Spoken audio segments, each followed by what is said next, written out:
Hello everybody, welcome along. Once again, we'll call this the Christmas edition, will we, of the Rebel White Ball with that silly looking hat. And the producer has been insisting that maybe we do a little bit of a look back at the past 12 months. I'm not great in this kind of thing, because I forget half of it. But anyway, and everybody's views about this are very subjective. You might think that something is important, and maybe I might think the opposite. But anyway, starting with G, and I suppose, look, we had the All-Ireland finals in July, and didn't they work out fine? They worked out fine because it meant that there was plenty of time after. Well, I'd argue that even, was there enough time for club activity? And we still have to be wary of those that are trying to change that.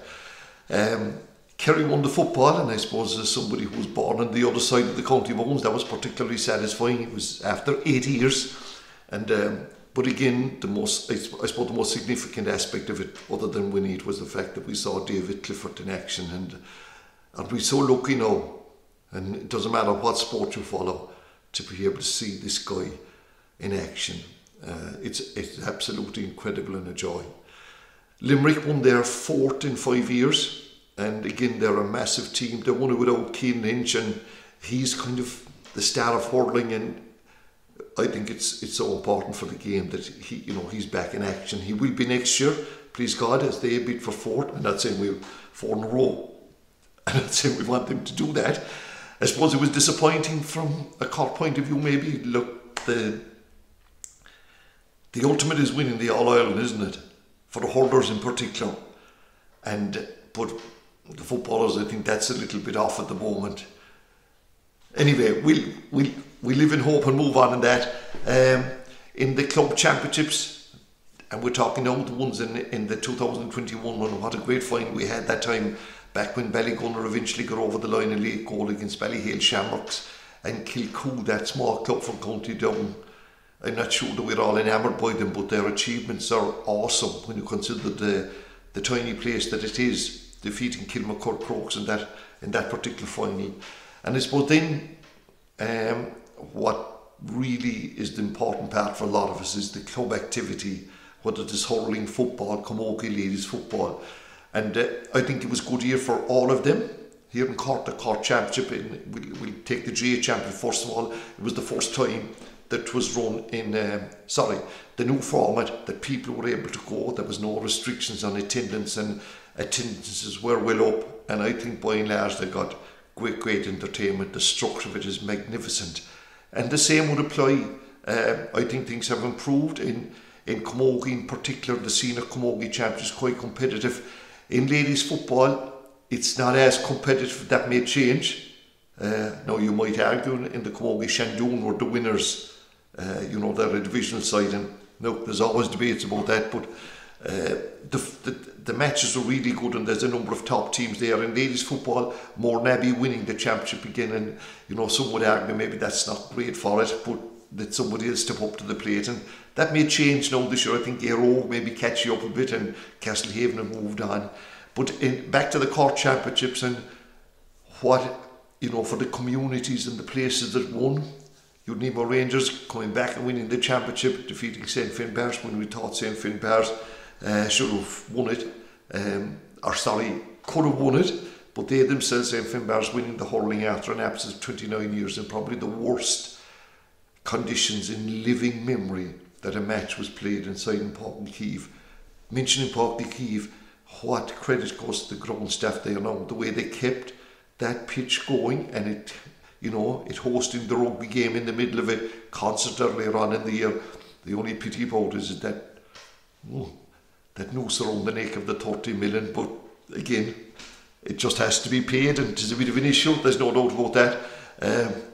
In the scenery of hurling, in the scenery of football, St Michael's, an example in resilience, beaten on so many finals, I think 5 in the past 12 years, and they came back and won that one. And the same with, Father O'Neill's did recover from a defeat, but not as many as St Michael's to defeat Courcey Rovers. In the Premier Intermediate Hurling, what a year it was for Inniscarra, came from nowhere, I would suggest, inspired by 4 city men who went out there to coach them. They won that championship, and Kent Hurk won the equivalent in football.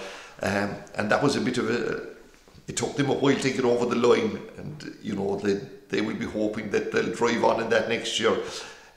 What about Dungoni Intermediate A Hurling Champions? I don't think that was expected at the start of the year, but they got through the group stages and obviously into the final against Clodovin for a small place, massive, and the football equivalent of that was Kilshannig's victory in what a year has been for that club. They also winning the North Cup for the very first time in hurling and got to the county junior hurling final.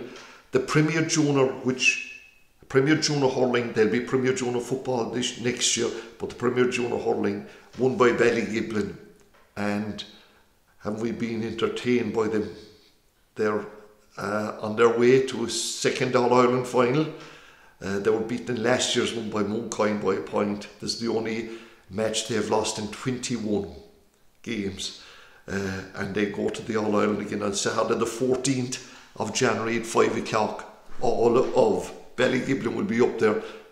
Seemingly the 14th of January is a more suitable time for a lot of them than when it was played last year, when it was in the middle of the calving season. But anyway, if win, lose or draw, they'll be able to celebrate, or whatever happens when you lose, and they'll have a couple of weeks before they take up the farming. They're a really good team, strengthened enormously by the return of more of their footballing brothers, because as we said to you, they're very much a dual club. The Junior A hurling was won by Erin's Own for the very first time in their history. As you know, like it's their second team, but they never won it. They've won senior and intermediate. And Kilmurray, a bit like Argentina, 36 years since they won the Junior Championship. And here they are now after winning it, and they're promoted up to Premier Junior. We have the other, the Junior B's thing. This is a guess, like there's two Junior B championships in both hurling and football. One of them is a straight county, which I think was won by Fremont in hurling and Diarmid O'Mahoon's in football. And then the one where they play in the divisions and come out into the county, Blarney in football and Ballyhay in hurling. And Junior C football is there. Fremont won that as well, so they kind of won a double if you wish. But there's so many other things that you could talk about. You know, like all the divisional winners. What about all the Rebel O competitions? I think it was a really good year, and for those that live in this bubble, thanks to everybody who contributed. And no sooner was it finished when we had the master plan produced by the Cork G on, was it yesterday morning? And it gives us fixtures from the 4th of December to the 4th of January, the McGrath opening game in the McGrath Cup, to the December 16, 2023. Fingers crossed that we'll be here, where the All-Ireland Club semi-finals will take place, and all the games are listed out. The league games for the Cork clubs that play in the county leagues, and all the championships. And like we follow the club championships in particular, and they'll begin on the last weekend of July, and then you have 7 weeks where they play these group games. There's a break in the middle where they play the divisional competition, and the final group games will take place on Sunday the 10th of September, when the 6 round 3 games in the Premier Senior Football will throw in at 4 o'clock. Imagine they've them all laid out, the venues and the whole lot, and incredible credit goes to there's the full-time staff in Páirc Uí Chaoimh led by the Chief Executive Kevin O'Donovan, Daniel Lane, who was taking up duty in there, obviously was involved in this, and I'm sure that the officers, the County Board Chairman and Vice Chairman Pat Horgan, I think has a particular responsibility about this. But then it doesn't matter who's responsible, well it probably does, but I just think that we're lucky here in Cork that that side of it is done so well. I suppose another little a bugbear maybe that I spoke about in the past in relation to indicators of where Cork football is going, and one of the positive indicators has to be one of the indicators has to come from schools football. And for the first time in quite a while, the Cornivery, which is for the top grade in Munster Club, in Munster schools, 5 of the 8 semi-finalists are from Cork, and that didn't happen for a while. A Cork school hasn't won this competition since 2011. I think it was crucially back then. The last Cork school in the final was 2015, when Rochestown were beaten by Public School Cork Green. and it's all of 25 years since we had an all Cork final in the competition. So the quarter-finals this year, which will be played, I can't think of the date, 13th, 14th of January, we've St. Francis College Roadstone taking on the only Clare school, St. Flannan's. That's in one quarter-final. The next quarter-final in that section is an all-Cork affair between Coláiste Spridnave and Skibbereen Community School. And then we'll say the lower half of the draw, if you want to use that. St. Brendan's, one of the favourites, will be playing Hamilton High School from Bandon. And finally, Clonakilty, who got in there by the skin of their teeth at the 8th goal against Tralee CBS last Tuesday, was it? Got them into quarter-final spot against one of the new rising schools in Kerry football, Mercy Mount Hawk. So yeah, look, we'll be looking forward to those. The currently the equivalent to hurling then the Dr. Hartley Cup. We'll have Cork. We'll have a number of Cork schools as well, and that has been the place for the situation for the past couple of years, which is an indication of how things are going in hurling. So that's kind of looking back at GA, if you wish. Moving to soccer, I suppose the highlight has had to be the Irish ladies soccer team qualifying for the World Cup in Australia and New Zealand during the summer, and you know, isn't lovely the way of that to look forward to. The Premier League, well, the last Premier League was won by Manchester City. Was it the last day of the season when they had came from behind to beat Aston Villa and pip Liverpool, which obviously for our Liverpool fans wasn't very pleasant. Real Madrid defeated them then in the Champions League, I should say, but didn't go home empty-handed, winning the FA Cup and the Carabao Cup. And of course, Kevin Kelleher, the former Ringmahan, is it Ringmahan? Yeah, goalkeeper, played in these matches, and you know, his feat at saving penalties. And in one match, one of these cup games, where I think it was the 11th or 12th penalty kick, he was put forward to take it and buried it. And of course, like the World Cup, the Winter World Cup, with all the controversy about Qatar, and that should never be forgotten about what happened out there in the promotion. But look, the players went out there and they played, and I think it was a good World Cup in one sense. You know, it was shortened, and it was over a shortened period of time, and we got a final for the ages last Sunday, and eventually Messi got that elusive World Cup medal when Argentina defeated France. And for France, it was all about, well, it wasn't all about, but Kylian Mbappe, who's their main man at 23 years of age and scored a hat-trick. And the last time that a hat-trick was scored in a World Cup, as some view of a more mature vintage will remember, was when Geoff Hurst did it in 1966. But some smart aleck was quick on the ball to say that all of Mbappe's goals were over the line. Obviously, there wasn't goal line technology. Maybe all of Geoff's weren't over the line. But one thing I hope that will never happen in any presentation is what happened in that, was where the Emir of Qatar decided to put a shawl or a robe over Messi before he gave him the cup, and then you had the Uktran of FIFA, the brilliantly Infantino, deciding that he should hold on to that cup, and you see him holding on to Messi's hand. It did remind me of a schools match, an All-Ireland schools match that was played about 25 years ago. And the fellow presenting the cup decided that he was going to make a statement about a lot of things, and having cuts left, right and centre. And I happened to be standing there. I think there was a Carlow school and a Cork school. And there was a bit of nervousness creeping into it. And the next thing, the inevitable comment shouted, "Would you ever give him the, you know what, cup?" I thought of that last Sunday when that Tulip was walking around the place. Anyway, League of Ireland and Cork City thankfully are back in the Premier Division after winning the Division 1. And that campaign, the new season will begin in mid-February. I think their opening game against Bohs. And an interesting addition to the League of Ireland is Kerry FC. Some people would say this is the beginning of the end of Kerry Gaelic football. Anyway, they're going to be playing out in Motherwell. I think their first match is going to be against Cove Ramblers. So we'll be looking at that as time comes. But anyway, that's, as I said, a look back at the soccer. Then we had rugby, and what an incredible year it was for the Irish rugby team. Second in Six Nations, then defeating New Zealand in a test series for the first time in New Zealand soil, autumn internationals, winning all of those. They're now the #1 team in the world, and they go to France for the World Cup in July and August in really good state. And I know that some people have an issue about all of this, that they've never got past the quarter final. They will this time, you can be sure.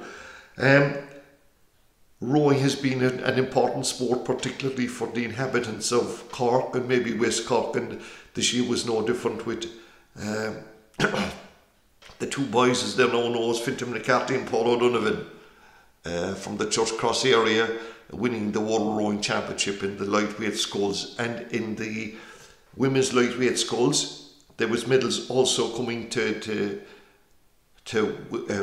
Cork. I think Aoife Casey is from Skibbereen, and Margaret Crimmon is from Rochestone and Cork, and they win in the bronze medals. Horse racing, but I suppose if we start at the end of the year, the retirement of the great Davy Russell after 20 years in the saddle, after giving incredible joy to so many people that followed that sport. He was kind of the people's champion, wasn't he, in terms of being a jockey, and of course, like the fact that he was from Cork. I'm not saying that made him any better, but obviously people were closer to him, and the old man now will retire. I'm sure that he's going to stay involved in horses. He's done well out of it, and the best of good luck to him. But it was about Rachel Blackmore, who became the first lady to win the Gold Cup on A+ Star, and that was after winning retaining, whatever you want to like it, the champion hurdle on Honeysuckle. And the last time that was done by a jockey was by the great A.P. McCoy, Tony McCoy, back in 1997, I think it was. What have we else? We had boxing, and of course Katie Taylor continues her, I won't say rise to the top because she's at the very top, but staying there is incredible. And in Madison Square Garden, I suppose some of us, when we were growing up, Madison Square Garden was the mecca of boxing, that thought that any woman would be inside the ring there, except carrying around the round 1, 2 and 3, but flaky into it, and there she was. And in that match against Amanda Serrano, it was an incredible, I suppose, progression, and she's a great ambassador for it. And near her home, Christine Desmond from Kildamartyr winning a European medal was another highlight, I would suggest. In the world of golf, and I know some of you are big into this, the 4 majors, 3 of them were won by first-time winners. Scotty Scheifler winning the Masters, Matt Fitzpatrick the US Open, Cam Smith the British Open, and we had Justin Thomas retaining the PGA Championship.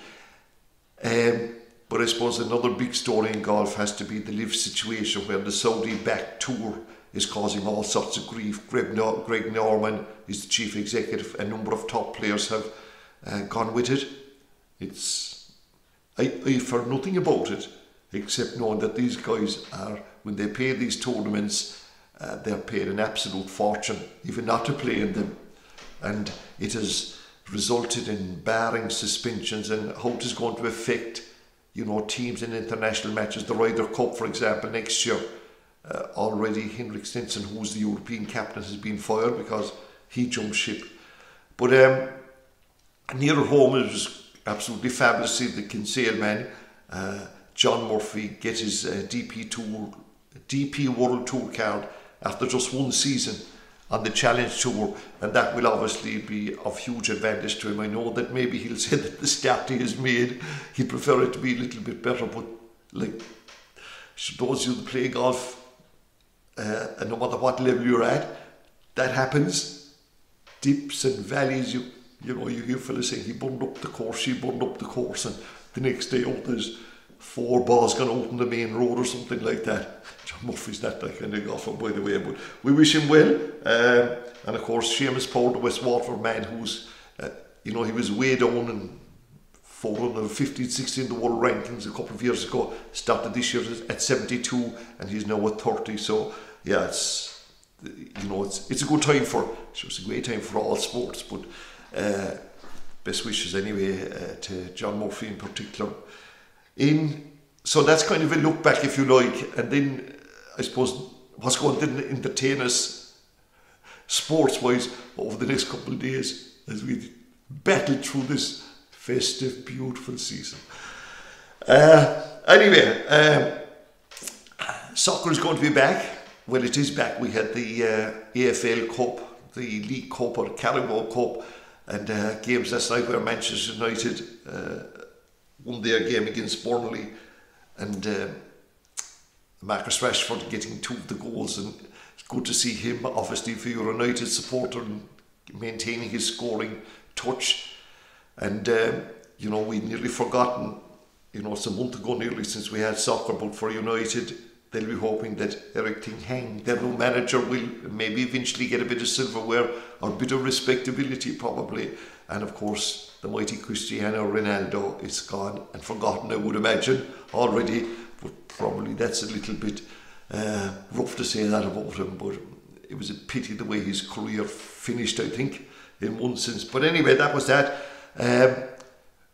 There's another game tonight in that competition where it's a big one actually. Man City taking on Liverpool. There was a time when I know they still put out kind of reserve teams, or some clubs do, but it's a competition now considered worth winning, of course, because of the money and the exposure and all that.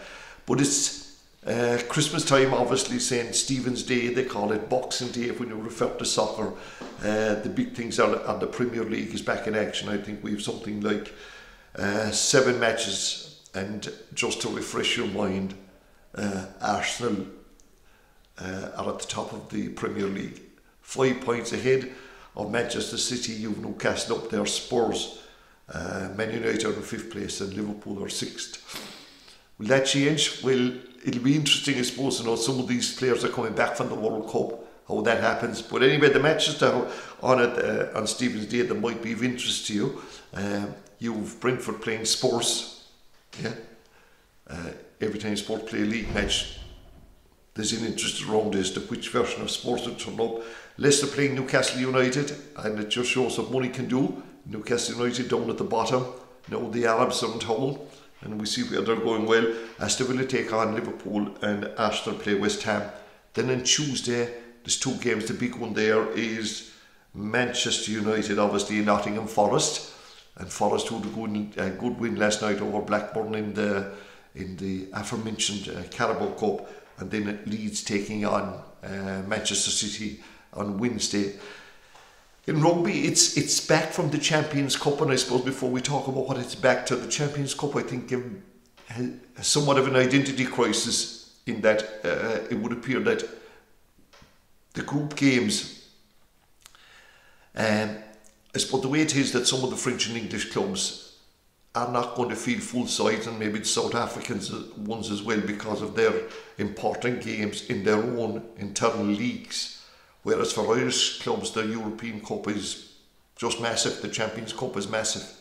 And I think this Champions Cup won't get interesting until the last 16. Munster have 2 games left, the same as they all have.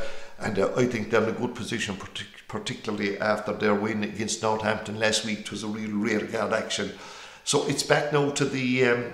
this happens at this time of year, and it is a good marketing ploy by the rugby people, where they have the United Rugby Championship and they have the 2 local derbies. On Friday night we have Connacht playing Ulster, and then the big game on Stephen's Day at 7:30 is at Thomond Park, where Munster will be taking on Leinster.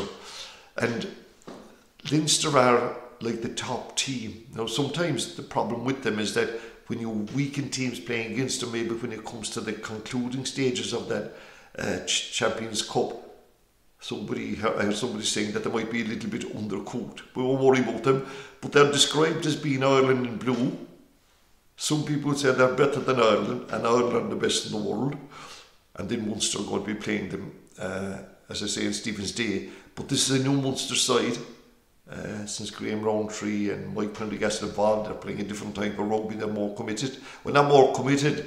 There's more, I suppose, variance in their game, and it's pleasant to see that there are Corkmen involved here. Peter O'Mahony, obviously an old warrior, but the new brigade, Gavin Coombs, who's really coming into form again.